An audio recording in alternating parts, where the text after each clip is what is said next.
Hi guys, welcome back once again to my channel, and today we're about to witness the coastal cleanup of our brothers and sisters from different group here in Saysain, Old Saysain, Bagaka, Bataan.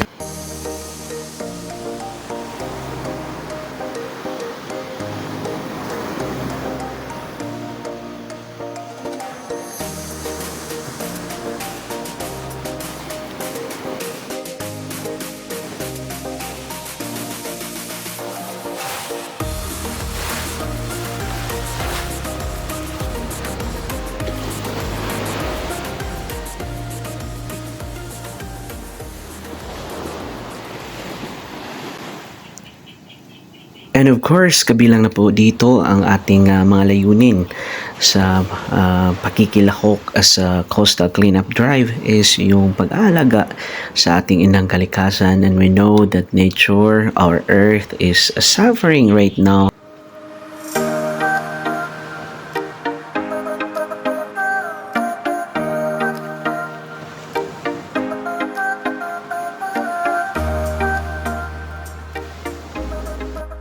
Isa sa napakamahalagang bagay na titingnan natin bilang partisipante ng Coastal Cleanup Drive is yung Ito po ay aming pagkikiisa sa gawaing pagliligtas sa inang kalikasan. Ito po ay tinatawag na coastal cleanup. Coastal cleanup. So, ito po ay aming tulong, no? Kahit konti lang na tulong, pero at least, no, nakakapagbigay ginhawa sa ating inang kalikasan. Ang grupong ito ay pinangunahan talaga ng Philippine Carmelite Province of St. Titus Branch. So, ito ay gawain talaga ng mga seminarians, no, mga estudyanteng Carmelite sa kanilang Triennial Gathering 2024. Wow. So, Okay. thank you so much, sir. Okay.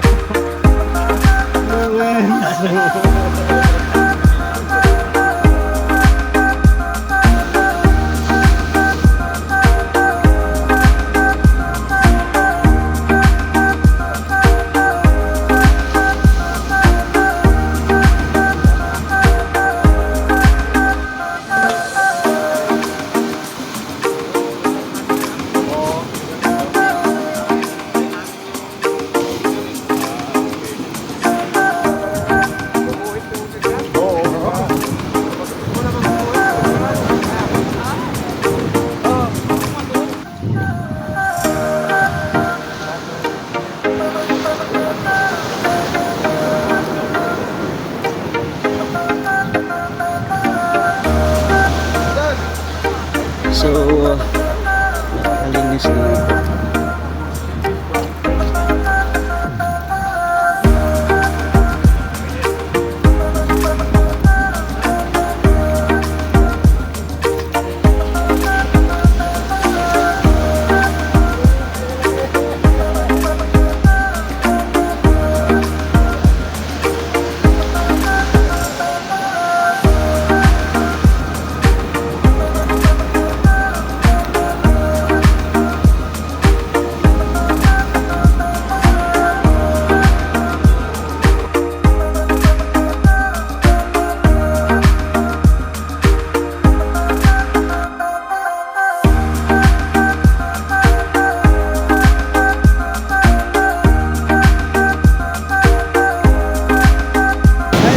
Okay.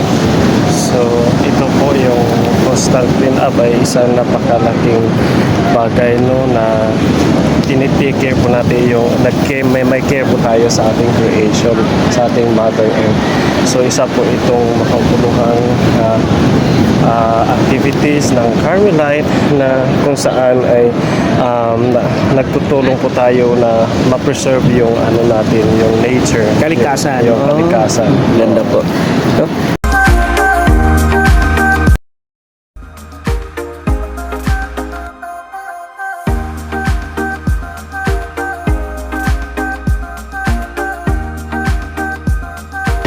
Thank you very much. Actually, I think if it is in the Philippines, this is my first time, and I'm so grateful to work and help and take part in the whatever the activities come from this country, and I'm very much happy to join the Coke group and the brothers and all the people here to clean the beach. I do not know the name of this place, but I'm very much happy to be a part of this cleanathon, we call, especially back in the country, we used to cleanathon. So very much happy to be part of it. Thank you so much, my dear brother, and that's awesome.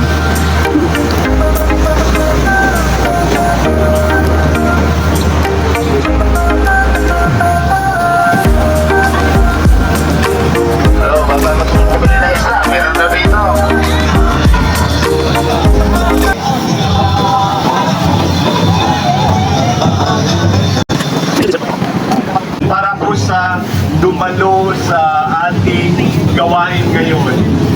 At ba't naman kayo lumayon? Okay, tinatawagan ko po si Father Esmeraldo Reforial Ocar para po sa ating pasasalamat at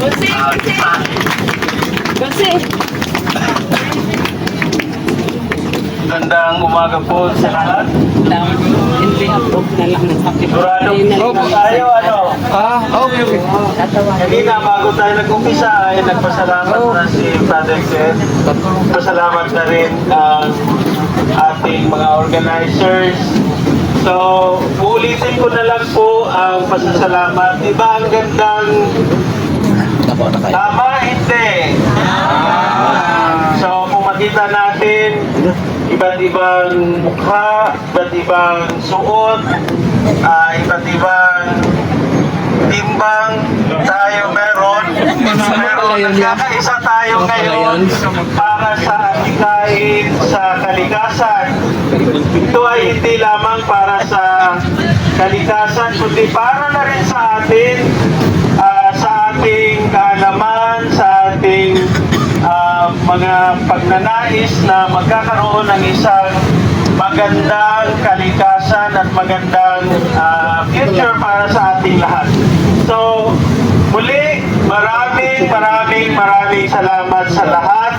Naway, hindi ito sa isang beses lang, kundi masusundan pa ito ng marami pang mga gagawin natin na ganito. So, hindi lang ito ginawa rin natin para makapag-selfie tayo, para makapag-vlog tayo, para makapag-picture tayo. Hagi na po yun kasi hindi na mawawala sa atin yun. Pero, ang pinaka-importante ay alam natin kung ano ang nasa loob natin sa ating mga puso. So again, maraming salamat po.